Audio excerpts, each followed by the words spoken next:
everyone, to the R.E.S.T podcast, where our goal is to help each and every one of you displace confusion, chaos, and dis-ease in order to heal and find significance in life. I am your host, Natalie Williams, and I am here with the author of The Reconstitution Method for Healing and Rest, Virginia Dixon. Hi, Natalie. So happy to be here today. As am I. I'm always happy to be here. I dreaded these podcasts, but now I look forward to them. Good. I know we're almost at episode 70 now, which is insane. I think it's the feedback, right? And the response we're getting. And these are real tools we're putting in the hands of people, and it makes it worthwhile. It makes it valuable. Yeah. So yeah, it's very good. And today we have a very special guest that we have introduced over the last few episodes, but she's officially here. Yeah. Hi, Katherine. You made it. We're here. Thanks for having me. It's a pleasure to be here. Yeah, we're happy you're here. Katherine has been a friend of both Virginia's and mine for quite a while now, also a client of Virginia's. And you said it before, she is the product of all of these principles that we've been talking about, and That's right. Ideas have consequences. And I mean, we've been covering it all. So I'm really excited for today's conversation. I am too. Katherine, welcome. I'm so happy you're here. We've been talking about some big ideas, and it all started with 4th of July. And there's so much confusion, chaos, and dis-ease about America. And the exceptionalism that is America isn't the people. It's the ideas that protect the civil liberties of people that secure freedom. And I say that as an immigrant, right? That's the exceptionalism that was always America. And the more I studied the Federalist Papers, and I was a pre-law major at the time when I started really putting the dots together and noticing that something is wrong. There is a story from primary sources, and there's another story in my history books, and they don't match up. Little did I know that as a healer, as a practitioner, as director of inner healing at a very successful cancer center here in Southern California, that the connection between those ideas and healing would really begin to germinate in a way that has, frankly, shocked even me. And one of the things I quickly observed as a practitioner is that healing is about freedom, and freedom is about ideas, and those ideas expand or diminish life. I had the privilege of working with cancer patients, which I loved and I love, and people that are experiencing significant health issues, sometimes physical, sometimes emotional, sometimes spiritual. Regardless, there's confusion, chaos, and dis-ease. But those ideas that explain liberty and secure freedom are foundational to healing. And I know that those are big ideas, but our aim here during these podcasts is to unwrap those ideas. The reason I invited you to come, Katherine, is because, yes, we've been talking about liberty and freedom. We talked about the consequences of these ideas, right? But we've also talked about language and vocabulary. We had an educator here last week sharing with us. And we talked about education, what's happening in education. And so these principles of liberty, the consequence of these ideas, the language, she was so captivated after a day of rest. Oh, you were there. I was there. That's right. I just realized you were there. You just can't believe the texts, the phone calls, the conversation we had with him.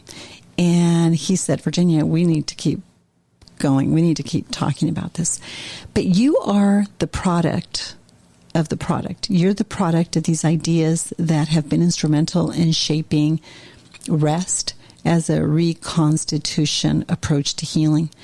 And as you well know, Natalie, we have an incredible return on our investment. And Katherine, you've seen it too. Oh, I've had a front row seat for the past year. It's incredible. Mm-hmm. It's incredible. It's transformational.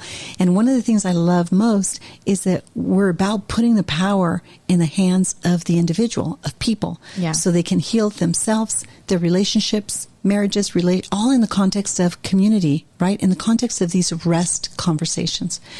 But I want you to talk a little bit about you. Tell us a little bit of your story. And tell us, if you don't mind, your age, because you are the voice of a generation. So go. I turned 33 on Friday. So. Happy birthday. They're coming quicker and quicker. I had an alternative education. I was home educated. I wasn't homeschooled. My mom would correct you if you say that. School is a place, education is an action. I like that. And I would say, I guess, if you were to kind of coin a term, it was American Christian education. And the approach was different. My mom homeschooled 6 children. I am the youngest. Wow. Her approach with the older children was different, but she was also growing in her education and her knowledge. And I was kind of the beneficiary of, being on the tail end of that, because I really got a tailored education that set me up, I believe, incredibly for life. The premise of American Christian education is to teach individual self-government. So the first presupposition is that there's one God working, the providence of that God ruling and overruling. And the evidence of that, of the power of Christ, would be his work in the life of the individual. And the purpose of this kind of education is to develop the ability to self-govern. Nowadays, we have a different philosophy of education, but that philosophy is predicated upon the denial of a God. And without a God, you don't have self-government. And we don't have education. Yeah. What people sometimes don't understand is the principles that you were taught early on, all of your life, were around teaching you both sides of everything, right? And giving you tools to reason from. And that's the basis of that form of education, is understanding the human condition, laws of nature, things that are self-evident and speak to our natural affections. Yeah. And so it's a very reasonable approach to education. And I might say it was a formative approach to education, and it was what education was until the 60s. And should still be now, but it's not. But it's not. Yeah, there was no right answer. There was no true, false. There was no A, B, C, D. What was there? There was who, what, when, where, why, how, how did you get to this conclusion? What is it predicated upon? And when you read material, it was Primary sources. Sources. And what were the shaping influences in those people's lives? What were the conditions of their lives? So the consequence of ideas is the product of their studies, their work. Wow. How did that change you? You probably didn't realize it until you became older and got into the world, into the workforce, and did life. Yeah, I was not aware of alternative, or I guess like common education. Like I had peers in school, but the last thing you want to talk about is school when you're with your friends.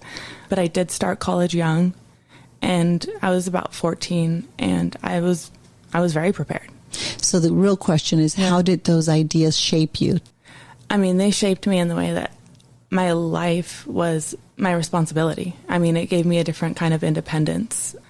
I saw the world probably differently than most individuals. You started college at 14. Yes. And you took classes in a junior college, and you also studied at home. I did. Is that correct? Yeah. And then by the time I was 16, I was full-time at college and pursuing my interests. I've known you most of your life. I didn't have the benefit of living near you, but I watched how you think. I watch how you behave. I listen carefully to how you communicate. And you think different. You approach things differently. You reason through things differently. Have you noticed that? I don't think I've noticed that, actually. Yeah. You do. And you ask a lot of questions. You don't jump to conclusions quickly. You have the capacity to be objective about many things. And you reserve judgment, actually, because you've been given tools from which to reason. And the consequence of that, I've observed, have made you a very powerful communicator. Thank you. That's how I've experienced you. In contrast to many people your age that I have the privilege of working with, and I love working with, by the way, I sense that there's almost an identity crisis. And they have a sense that something's wrong, but they have difficulty articulating and defining what that is. They see the confusion, the chaos, and the dis-ease of our time, and they see how it's affected them. But they don't have the language or the vocabulary to really identify what's happening. And of course, that's what we do at R.E.S.T, and that's what we help people do, and that's how we help them experience freedom. Do you know what I'm talking about? Yeah, I experienced that a lot with my peers. They always wanted to know what the answer was. They wanted to know what was expected of them, what to think, instead of the process of working through it, and how to arrive at something or maybe coming to a conclusion that was adverse. They're not accustomed, right, to asking questions. Yeah. Like the frustration would be in not getting the right answer instead of not getting resolve. And reasoning. Mm-hmm. It's very interesting because you're right. I think one of the differences I've observed about you is that you always want to understand the root cause of something and examine every possible option that could be contributing with a thing that is tormenting you, mm-hmm. is disturbing you, is confusing you.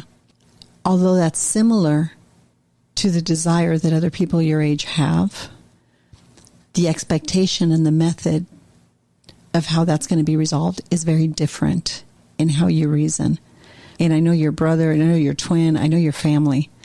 It's standard operating procedure. Your education, you thought different. You had to resolve. You had to get to the root cause, the what, why, when, where, how. Those are questions you asked, not just of yourself, but of things you read, people you met, conversations you had, ideas you were pondering. That was a basis of analysis for you. Well, I think it really helped you in absorbing all of the principles that were introduced through R.E.S.T, because you were already being taught these, like, even unknowingly, just while you were growing up. That is how you were taught to reason. Yeah. And you're observing that your generation is very reactive to things. Mm-hmm. And they don't reason. They're governed by the impulses of how they feel. Mm-hmm. So, not that feelings don't have merit. They do. They have a great deal of merit. But they can't override our capacity to say what, when, where, why, how. Hold on a second. Mm-hmm. Let's think through this. And in thinking through it, the consequence sometimes is not favorable with a decision you'd want to make. But at least you have the courage to reason through those things. Mm-hmm. We just talked about education. And here we're bringing your education to bear in this discussion. What's happening in your generation? Explain to us what you see. When I look at my generation and their education, I see really ill-equipped individuals, really for navigating the basic things of life, relationships, careers, jobs. They're so easily overwhelmed. They're drowning and, like you said, highly reactive. And there isn't a lot of, they're always kind of adding things to their lives. There's no stopping, taking away, and evaluating. Is this bringing life to me? Is this bringing death? Is this bringing harm? Is this bringing good? It's very fast-paced, impulsive, and flesh-governed. What are the ideas that shaped their thinking in standardized education that you think fed that? They're trying to hit a mark. They're trying to get a job, a marriage, a family, some idea of life that they had, or age that, status in life would be appropriate for. Well, specifically, I would say do all the athletic things, go to college, get a degree, get a good job, make money.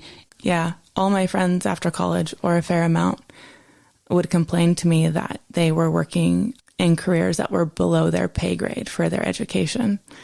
Why is that, do you think? Well, because I think their education did not prepare them to produce at the level that earned the income they thought they deserved. What's an education that would prepare a generation? I think an education that teaches reasoning and skills. You have to produce a result. You can't, a piece of paper doesn't produce a product. A piece of paper doesn't produce a thought, Mm-hmm. Thoughts and ideas and reasoning has to be cultivated. Yeah. Yeah, and I want to make a comment, too, just on the educational system and just where we're at with it. We already have a 20th century educational system for a 21st century economy. So already the educational system is not up to par with the technology that we have today. Mm-hmm. Not only that, but when you are going to college, or even when you are in high school, it's weird to me that they have all of the answers in the back of every single textbook.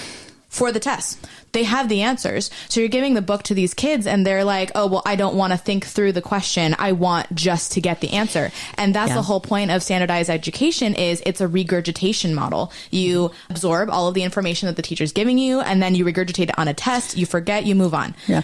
And the bottom line, it's not designed to expand freedom. Right. Exactly. It's not designed to expand these notions of individual self-government, of reasoning and writing, of asking what, why, when, where, how. That's not the purpose of it. So the consequence and the result of standardized education has been very effective. Mm-hmm. So the workforce is problem solving. If you didn't learn that younger, once you get into the workforce, computers can automate everything. Yeah. Well, one of the things that we talk about in R.E.S.T, that's the very thing, and which it's very interesting to hear you say that, because that's the very thing I'm trying to reconstruct. And those are the foundations I'm trying to erect in the lives of people, is their capacity to reason so they can displace the confusion, the chaos, and the dis-ease. And I have seen a diminished capacity to think clearly. They want answers. What do I do now? Where do I go? What am I supposed to do? But they're very uncomfortable wrestling with very difficult, complex things, and they don't have the tools. But here's what I want you to explain. That's the gap we're filling. The gap between what you're observing and what you had. We're trying to bridge those worlds. Absolutely. I think the power of R.E.S.T in bridging those worlds is critical. I don't see a better method. I think it unparallels even the education I had growing up.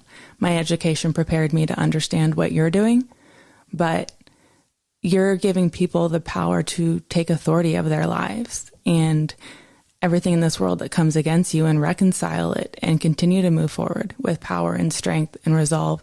And the principles of R.E.S.T for reconciling, I think, the different parts of the individual, are necessary for every facet of life. I want to get really practical here. Yeah. And I want to get to real life things. Yeah. You've experienced some traumatic events. You've had some difficult times. You came back into my life during that season. I want you to talk about where you've been, what you've reasoned through, how it's impacted your life. Post high school, which was kind of my intro to college, I went away to college. And I was intellectually more advanced than my peers. I looked older, but I was emotionally young. And I had some pretty traumatic life experience. You're accurate to say that. There was definitely a lot of abuse, grooming. I definitely attracted very predatory relationships. Older male dynamics, and that kind of shaped my view of romance, relationships, love in a very unhealthy way.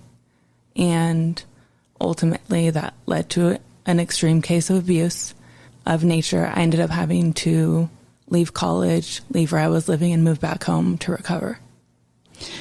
I watched you, to some extent, process the trauma of all that.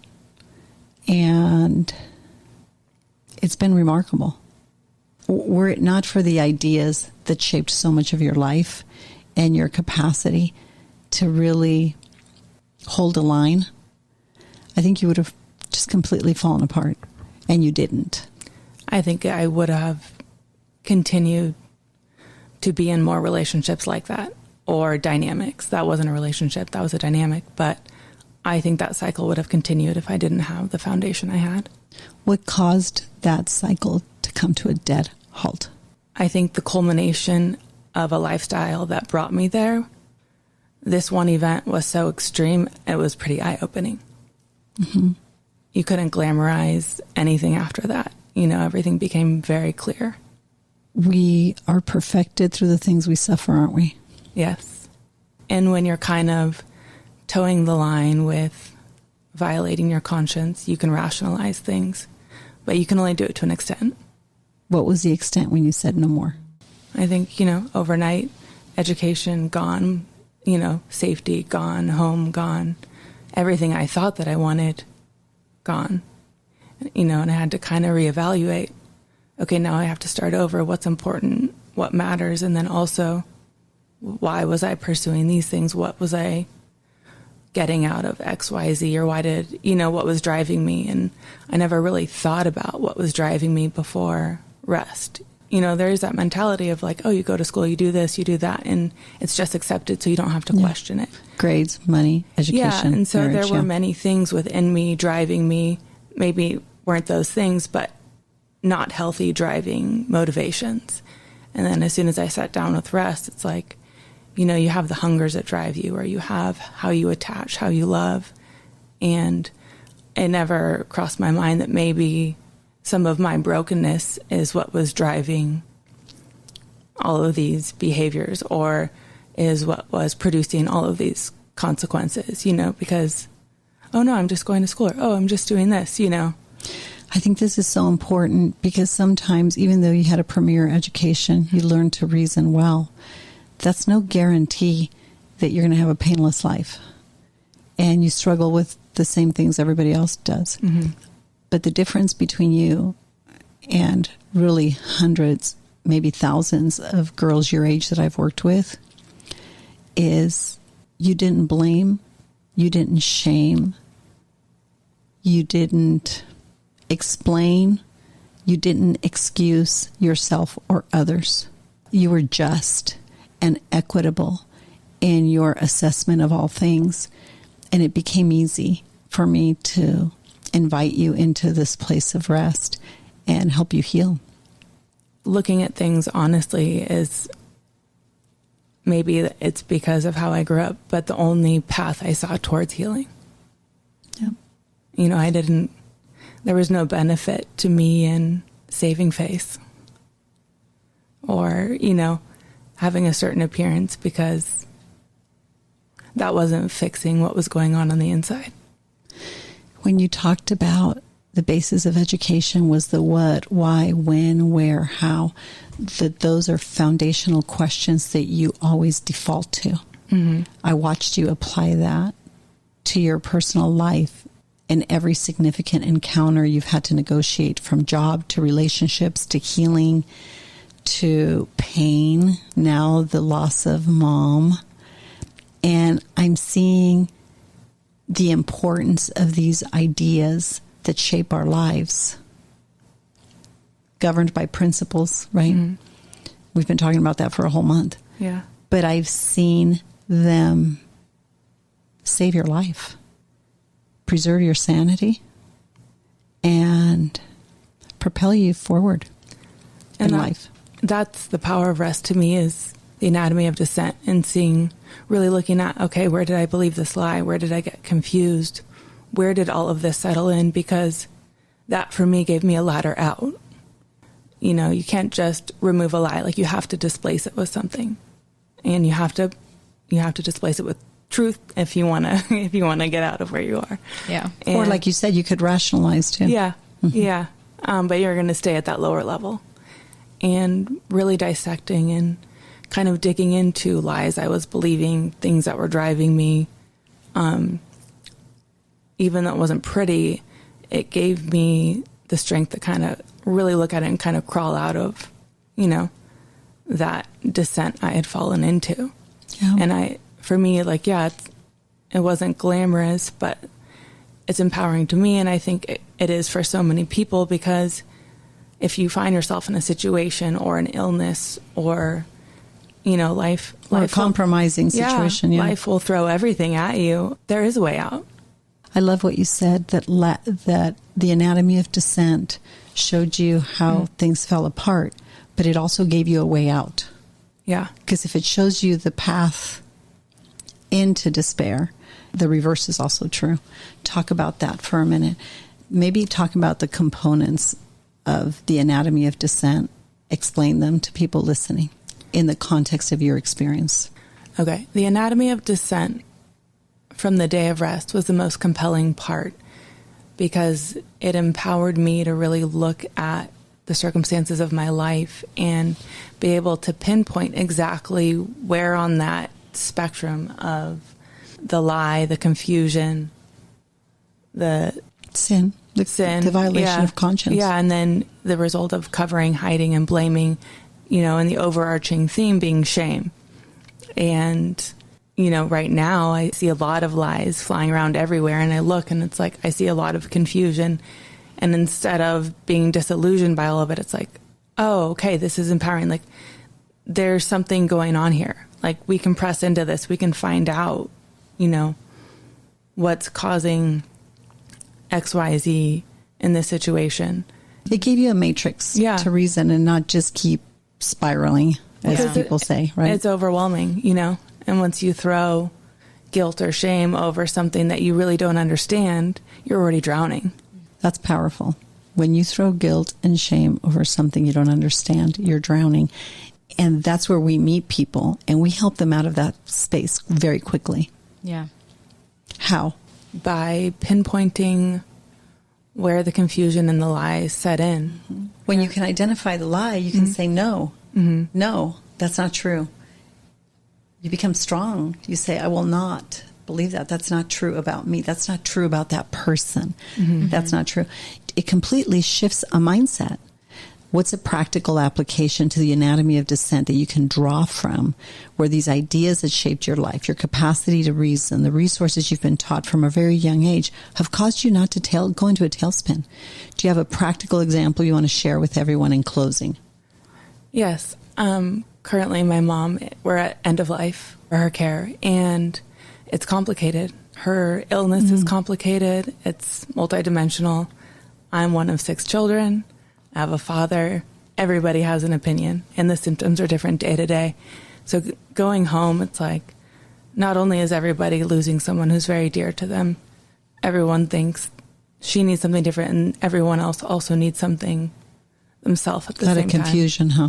There is, and it's always, there might be a right thing to do. It might not be the right time. There might be a right thing to say maybe to a different person. And I'm constantly navigating, okay, what am I saying? What am I not saying? Who do I say it to? What do I owe? What can I withhold? How can I be a support without being frustrated, without violate your own conscience in the same. Yeah, or perpetuate more hurt in the situation. Yeah. But I also don't want to say nothing. Yeah. So you see a lot of confusion, and there's a lot of lies flying all over the place because everybody has an opinion and they're different. And they're valid, and there has to be space for us to work that out together. So that's how you defeat the lies. You can say, stop. Everybody's hurting. Yeah. Everybody has an opinion. Everybody's terrified. Everybody's facing something we never thought we'd face this young. And I'm going to believe the best, maybe, about everybody involved and take care of the next person, not just myself. So that's one way to stop the anatomy of dissent, because if not, everybody grandstands and takes a position, and then they think the worst of the other person, and then there's where the cover, the hiding, and the blaming come, and then it's a disaster. But there are ideas that shape our thinking that give us the resources to sustain us for a lifetime, and you were blessed to have a mom that gave you those things. Oh, she was incredible. She gave us so much value. She poured her life into all of us kids. How did she give you value? She instilled, I think, individuality. I think the importance of that, and gave us the skills to be independent. What's interesting about my mom, how she raised me, how to think, and then being introduced to R.E.S.T. is no one understood reasoning and these principles better than my mom, but she lived in so much personal bondage. She's sick. She's very, very ill because of the level of bondage she's lived in her whole entire life. It's deeper than any of us even knew. And I think if she had really grasped and understood the principles of R.E.S.T., I can't imagine the kind of freedom she would have experienced and potentially even healing. I saw you try, and I saw how hard you and your sister and your family worked to that end. I would just encourage you that even though she didn't experience it, she couldn't experience freedom because she wasn't able to reconcile the conflict within herself. she still represented a canvas that you could look at and learn from. Oh, absolutely. Right? And sometimes that's the role of a mom. She wants you to be better than her and to grasp. Every mom does. Every mom hopes that their children far exceed them, and you have. A lot of ideas are flying around in our day and age that are absolutely outrageous. You talk about those things all the time. We're watching and we're listening and we're hearing the confusion, the chaos, and the disease that those ideas are imposing on people because they haven't been taught how to reason well. Talk about that in closing. What I am seeing is shocking, with ideas flying around, what's accepted, what's thrown out. We're kind of being bullied with science now, which when I grew up, science was a method of inquiry. It was asking questions and coming to, a hypothesis and testing it. And it was an ultimate truth, and I think even our idea of these disciplines has changed, and how we define things has changed. I'm seeing science is being manipulated, basically, depending on what side you're on. Science is being manipulated for an agenda. It appears that way. It appears that way. But it cannot be manipulated. They're trying, but it's not going to happen. That was unheard of in our day and age. Yeah. Even the process of it, like the definition of science. Science is a method of inquiry, of forming a hypothesis, testing it, coming to a conclusion. And now science is fact. Mm-hmm. That's a complete opposite reality of what I was taught. Yeah. Especially when you have opposing sides that both the science is reflecting different things. Then the question is, where's the truth? Yeah. And here's the what, why, when, where, how questions become really important. Who's this person? What's their background? How did they come to this conclusion? Who's financing this research? Mm-hmm. Who's behind this research? Who's supporting the research? Mm-hmm. All of a sudden, things start. But you need to ask those deeper questions to find out the validity and the merit of something. Well, and there's no shortage of information flying around now. So, the age of information overwhelm is what you always hear. And it's true. And, where are the tools to navigate that? And reasoning. Yeah. What, why, when, where, how? Where is this idea coming from? What are the shaping influences in that person's life? Who's financing the research? Mm-hmm. So you ask a few good questions and all of a sudden truth floats. Yep. Mm-hmm. You were given tools to reason and think that way. And it's one of the perhaps reasons why during a season of difficult times, it didn't fully capsize your life. No, it didn't. What are closing thoughts? I know you have a lot of thoughts written on your computer. Just talk about them.